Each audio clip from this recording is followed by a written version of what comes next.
Trump Iran के खत्म होने का दावा कर रहे हैं तो उनके दोस्त नेतन्याहू ईरान की हड्डी तोड़े जाने की बात कर रहे हैं। दरअसल दोनों मुल्कों को यकीन नहीं हो रहा कि ईरान युद्ध में इतने दिन कैसे टिक गया। 12 दिन तक बेहिसाब बारूद बरसाना, अमेरिका और इजराइल को जवाब देना किसी को हजम नहीं हो पा रहा। नेतन्याहू और ट्रंप ईरान पर बारूद बरसा रहे हैं।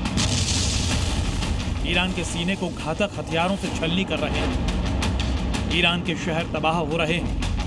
ईरान के सैन्य ठिकाने बर्बाद हो रहे हैं। ईरान की लीडरशिप खत्म हो रही है।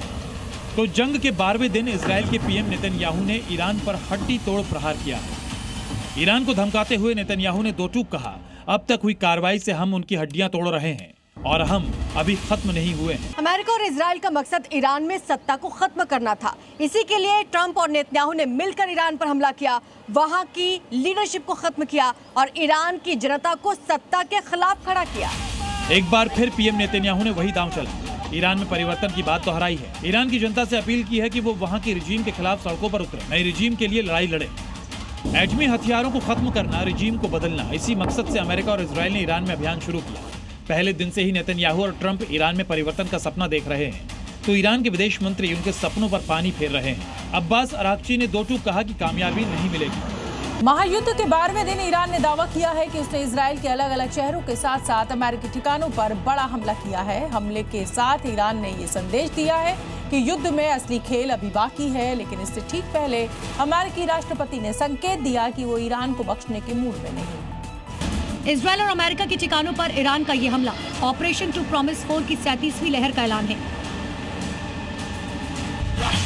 ईरान का दावा है कि पिछले 12 दिनों में इजराइल और अमेरिकी बेस पर सबसे भीषण हमला हुआ। IRGC के मुताबिक इस नई लहर में सिर्फ इजरायली सैन्य ठिकानों को ही निशाना नहीं बनाया गया, बल्कि पूरे क्षेत्र में अमेरिका से जुड़े ठिकानों को भी निशाना बनाया गया।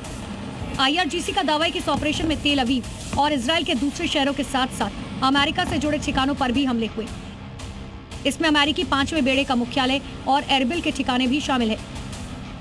दरअसल ईरान का ये पलटवार उसके खिलाफ अमेरिका और इजराइल के साझा हमलों का जवाब है। अमेरिका और इजराइल लगातार ईरान के बुनियादी ढांचों को निशाना बना रखे हैं। IRGC का ये लेटेस्ट अटैक उसके दुश्मनों को संदेश है, यानी ईरान अपने मिसाइल हमलों की तीव्रता को बढ़ाना जारी रखेगा। वो ना तो डरा है और ना ही उसके हथियारों का भंडार खत्म हुआ है। अब सवाल ये उठ रहा है कि युद्ध को लेकर ट्रंप का बयान कितना वजनदार है। ट्रंप कह चुके हैं युद्ध बस खत्म होने वाला है। ट्रंप के बयान के बाद ईरान का ये हमला ट्रंप को जवाब तो नहीं, क्या ये माना जाए कि जंग में असली खेल अभी बाकी है? ब्यूरो रिपोर्ट, जी मीडिया।